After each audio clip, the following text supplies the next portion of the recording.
बहुत समय पहले की बात है। जंगल में एक लालची शेर रहता था। उसका नाम शेरू था। शेरू को सिर्फ और सिर्फ अपनी भूख की परवाह थी। उसे दूसरे जानवरों की चिंता नहीं थी।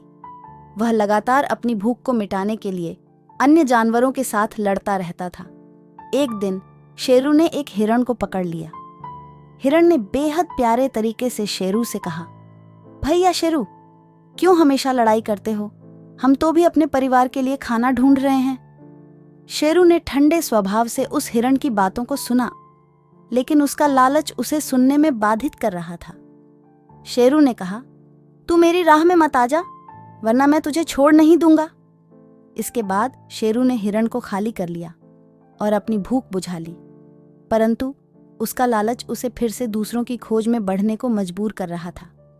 एक दिन शेरू ने देखा कि एक बंदर एक ऊंचे पेड़ के शाखा पर बैठा है और बहुत सी फलें उसके आसपास बिखरे हुए हैं। शेरू ने लालच में अपना ध्यान खो दिया और सोचा, इस बंदर के पास बहुत सारे स्वादिष्ट फल हैं, मैं इन्हें खाकर अपनी भूख मिटा सकता हूँ। शेरू ने बंदर के पास जाकर कहा, हे बंदर, ये सारे फल मेरे लिए छोड़ दे, तू कहीं और जा। बंदर ने मुस्कुराते हुए कहा, भैया शेरू, तुम्हें भी कभी लालच नहीं करना चाहिए। ये फल तो सभी का है, तुम भी ले सकते हो, परंतु लालच में न पड़ो, वरना तुम्हें अपने लालच की सजा मिलेगी।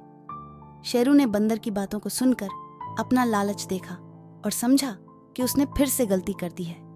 उसने बंदर से माफी मांगी और समझाया कि लालच करना बुरा होता है। शेरू ने बंदर के साथ मिलकर फलों को बांटा और उन्होंने साथ में मिठास भी बढ़ाई। शेरू ने इस घड़ी से सीखा कि लालच से हमेशा बुरा होता है और दूसरों के साथ सहयोग करना हमेशा अच्छा होता है।